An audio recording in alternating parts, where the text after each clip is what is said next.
Dans les îles bienheureuses. Les figues tombent des arbres. Elles sont bonnes et savoureuses. Et tandis qu'elles tombent, leur pelure rouge se déchire.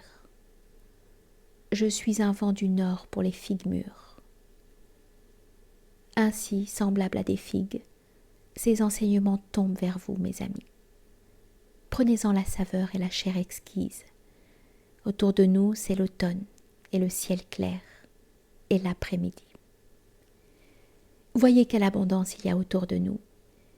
Et qu'y a-t-il de plus beau dans le superflu que de regarder au dehors sur les mers lointaines? Jadis, on disait Dieu lorsque l'on regardait sur les mers lointaines, mais maintenant je vous ai appris à dire surhomme. Dieu est une conjecture, mais je veux que votre conjecture n'aille pas plus loin que votre volonté créatrice. Sauriez-vous créer un Dieu? Ne me parlez donc plus de tous les dieux. Cependant, vous pourriez créer le surhomme. Ce ne sera peut-être pas vous-même, mes frères, mais vous pourriez vous transformer en père et en ancêtre du surhomme. Que ceci soit votre meilleure création. Dieu est une conjecture, mais je veux que votre conjecture soit limitée dans l'imaginable. Sauriez-vous imaginer un Dieu? Mais que ceci signifie pour vous la volonté du vrai, que tout soit transformé pour vous en ce que l'homme peut imaginer, voir et sentir. Votre imagination doit aller jusqu'à la limite de vos sens. Et ce que vous appeliez monde doit être d'abord créé par vous. Votre raison, votre imagination, votre volonté, votre amour doivent devenir votre monde même. Et vraiment, ce sera pour vous votre félicité. Vous qui cherchez la connaissance. Et comment supporteriez-vous la vie sans cet espoir? Vous qui cherchez la connaissance. Vous ne devriez être invétéré ni dans ce qui est incompréhensible, ni dans ce qui est irraisonnable. Mais je veux vous ouvrir entièrement mon cœur, ô mes amis. S'il existait des dieux, comment supporterais-je de n'être point Dieu? Donc il n'y a point de Dieu. C'est moi qui ai tiré cette conséquence en vérité, mais maintenant elle me tire moi-même. Dieu est une conjecture. Mais qui donc absorberait sans en mourir tous les tourments de cette conjecture? Veut-on prendre sa foi au Créateur et à l'aigle son essor dans l'immensité?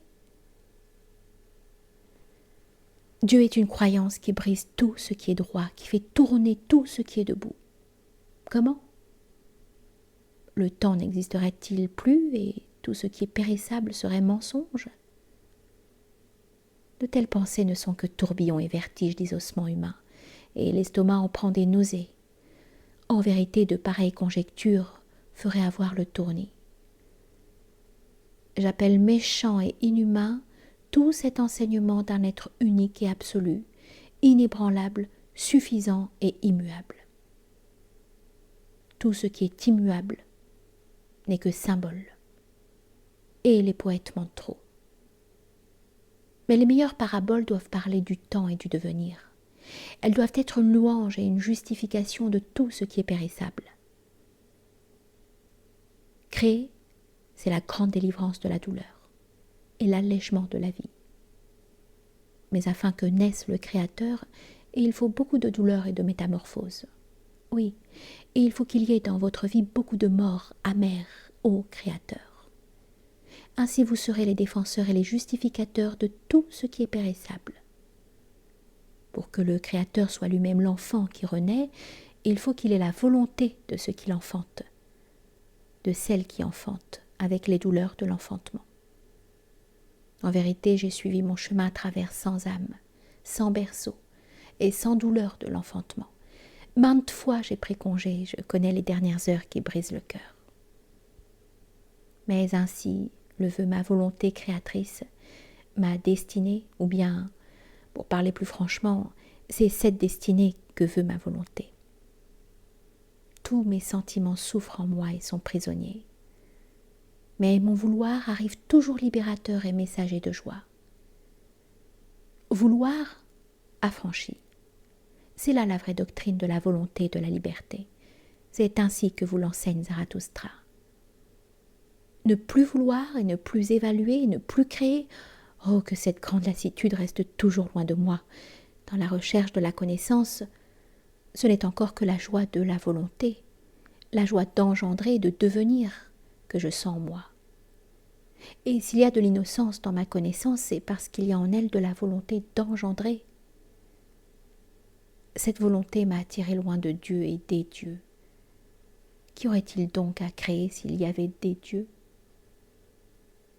Mais mon ardente volonté de créer me pousse sans cesse vers les hommes. Ainsi le marteau est poussé vers la pierre. Hélas, ô homme, une statue sommeille pour moi dans la pierre, la statue de mes statues. Hélas, pourquoi faut-il qu'elle dorme dans la pierre la plus affreuse et la plus dure? Maintenant, mon marteau frappe cruellement contre cette prison. La pierre se morcelle, que m'importe? Je veux achever cette statue, car une ombre m'a visité. La chose la plus silencieuse et la plus légère est venue auprès de moi. La beauté du surhomme m'a visité comme une ombre. Hélas, mes frères, que m'importent encore les dieux? Ainsi parlait Zarathustra.